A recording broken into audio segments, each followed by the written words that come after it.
संध्या अपने माता पिता के साथ टीकमपुर गांव में रहती थी। संध्या भगवान की बहुत पूजा करती थी और वे रोज सुबह शाम मंदिर जरूर जाती थी। संध्या की माँ सौतेली थी। वह संध्या से घर का पूरा काम कराती थी और हमेशा संध्या को मंदिर जाने से रोकती थी। लेकिन संध्या कैसे भी समय निकालकर मंदिर जरूर जाती। एक दिन की बात है, संध्या के घर कुछ मेहमान आए तो संध्या की माँ ने संध्या को आवाज लगाई, अरे संध्या, कहाँ मर गई? आई माँ, मेहमान आए हैं, पानी लेकर आओ और सबके लिए खाना बना। ठीक है माँ, पानी देकर मैं मंदिर जाकर आ जाऊँ, फिर मंदिर से आकर खाना बना दूंगी। नहीं, पहले काम कर फिर मंदिर जाना। इतने सारे लोगों का खाना बनाने में और घर का बाकी काम करने में संध्या को रात हो जाती है और तब तक मंदिर बंद हो चुका होता है। संध्या बहुत दुखी हो जाती है। संध्या कहती है, भगवान मुझे माफ करना, आज मंदिर नहीं आ पाई। ऐसा सोचते हुए संध्या की आंखों में आंसू आ जाते हैं और फिर संध्या की नींद लग जाती है। जब सुबह संध्या उठती है तो सौतेली माँ उसको कहती है, संध्या, मेहमान जाने वाले हैं, उनके रास्ते के खाने के लिए कुछ बना दे और हाथ थोड़ा जल्दी चलाना।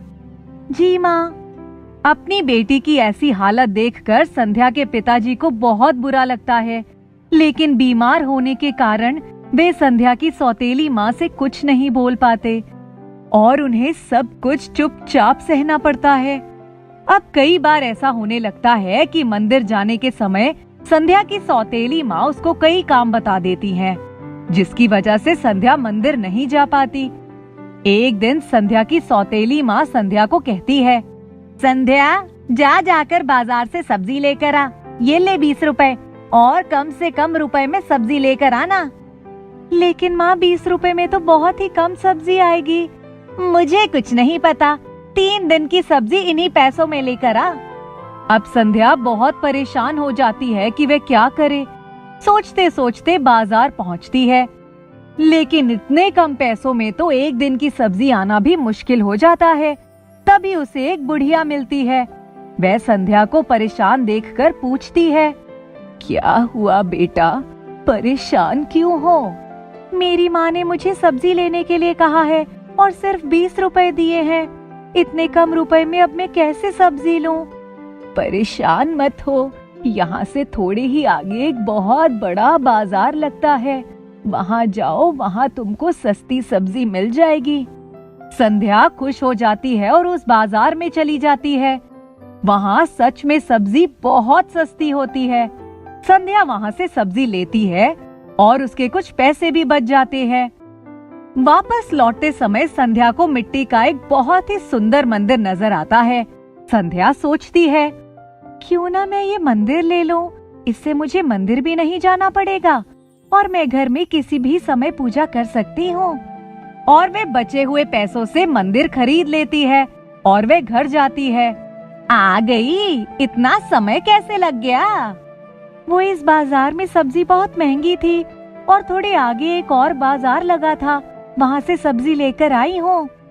ठीक है, अब जल्दी से जाओ और खाना बना, बहुत भूख लग रही है। संध्या वहाँ से चली जाती है और मंदिर को चुपचाप अपने कमरे में रख लेती है।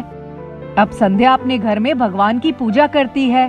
संध्या की सौतेली माँ को शक होता है कि संध्या आजकल मंदिर नहीं जाती।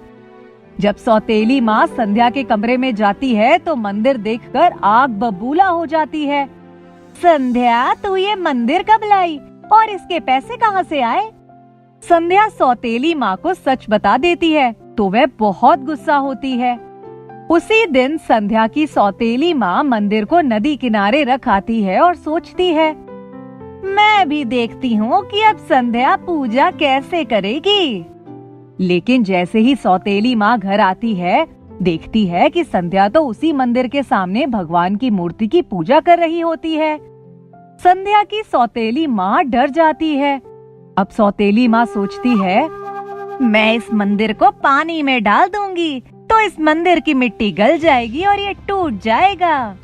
जैसे ही सौतेली माँ मंदिर को पानी में डालने जाती है, खुद ही पानी में गिर जाती है और मंदिर वापस घर में पहुंच जाता है।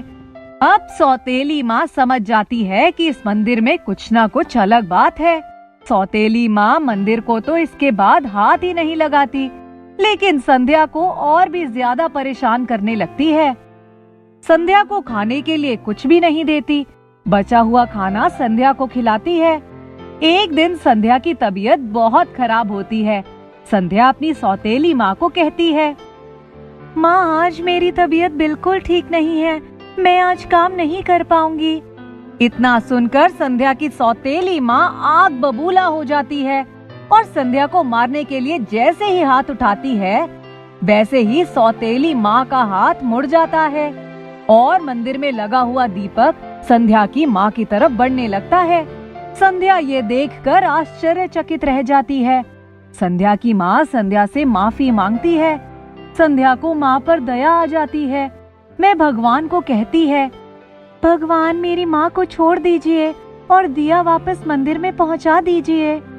इतना कहते ही दिया वहाँ से गायब हो जाता है और मंदिर में दिखाई देता है। अब सब लोग मिलजुल कर रहने लगते हैं। धीरे धीरे संध्या के पापा की भी तबीयत ठीक हो जाती है।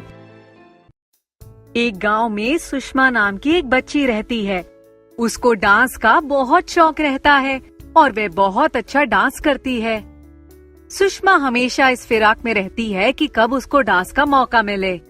स्कूल के हर कार्यक्रम में सुषमा डांस करती है और हमेशा फर्स्ट आती है।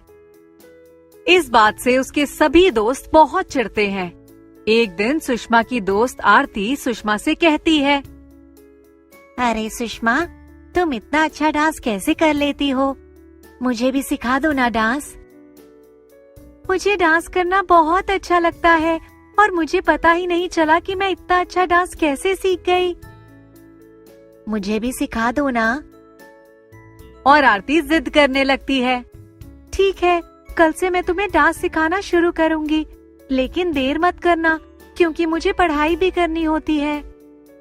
अरे नहीं, मैं बिल्कुल समय पर आ जाऊंगी, ठीक 5 बजे। इतना कहकर दोनों अपने अपने घर चली जाती हैं। सुषमा और आरती बहुत अच्छी दोस्त होती हैं, इसलिए सुषमा आरती को मना नहीं कर पाती। अगले दिन शाम को सुषमा के घर के दरवाजे की घंटी बजती है। सुषमा दरवाजा खोलती है। अरे वाह आरती, तुम तो बिल्कुल समय पर आई हो। हाँ, तुमने ही तो कहा था समय पर आना। कुछ ही दिनों में स्कूल में फिर से एक कार्यक्रम होता है और इस बार सुषमा और आरती साथ में डांस करती हैं। इस बार तो दोनों के डांस की सभी बहुत तारीफ करते हैं। अब अधिकतर कार्यक्रम में दोनों साथ में ही डांस करते हैं। एक दिन आरती सुषमा के घर आती है, लेकिन आरती अब सुषमा से चिढ़ने लगती है। आरती चाहती है कि वे हमेशा फर्स्ट आए। क्या हुआ आरती, तुम अचानक यहाँ? सब ठीक तो है? हाँ, सब ठीक है, लेकिन मेरी डांस वाली जूती टूट गई है। कार्यक्रम के पहले मेरे पापा मम्मी मुझे जूती दिला देंगे। क्या मैं तब तक के लिए तुम्हारी जूती पहन के डांस की तैयारी कर सकती हूँ?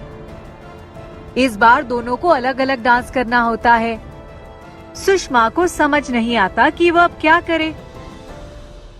लेकिन आरती, फिर मैं कैसे तैयारी करूँगी डांस की? तुम तो वैसे भी बहुत अच्छा डांस करती हो, लेकिन मुझे तैयारी की बहुत जरूरत है। मेरी जूती आते ही मैं तुमको ये जूती वापस कर दूंगी। आरती नहीं चाहती कि सुषमा इस बार कार्यक्रम में फर्स्ट आए और वे उसकी जूती ले जाती है। कुछ दिन बाद, आरती मेरी जूती वापस कर दो, तुम्हारे पास तो जूती आ गई होगी ना अब? हाँ, आज मैं वह वापस कर दूंगी। आरती सुषमा को टूटी हुई जूती देती है। पता नहीं ये कैसे टूट गई और मेरी भी जूती अभी तक आई नहीं तो मैं तुमको अपनी जूती दे देती। सुषमा को बहुत रोना आता है, लेकिन सुषमा आरती को कुछ नहीं कहती। सुषमा को उसके माता पिता ने वह जूती कुछ ही समय पहले दिलाई होती है। सुषमा बहुत रोती है, तभी सुषमा के पापा उसको देखते हैं। अरे बेटा, क्या हुआ? आप रो क्यों रही हैं? पापा, मेरी जूती टूट गई है। और वे अपने पापा को सब बताती है। कोई बात नहीं, मैं आपके लिए दूसरी जूती ले आऊंगा। सच पापा? हाँ बेटा, कल शाम को मैं आपके लिए नई जूती ले आऊंगा। और इतना कहकर पापा वहाँ से चले जाते हैं, लेकिन उनके पास भी इतने पैसे नहीं होते कि वे सुषमा को जूती दिला पाएं। वे दूसरे दिन अपनी घड़ी गिरवी रख देते हैं और उससे जो पैसे मिलते हैं उससे सुषमा के लिए नई जूती ले आते हैं। अब सुषमा बहुत खुश होती है। अगले दिन सुषमा का कार्यक्रम होता है, लेकिन अचानक सुषमा सोच में पड़ जाती है। जूती तो आ गई, लेकिन मैंने कुछ तैयारी तो की नहीं। तभी आवाज आती है, तुम चिंता मत करो, मैं तुम्हारे साथ हूँ। सुषमा देखती है आवाज जूती से आती है। तुम बोल कैसे सकती हो?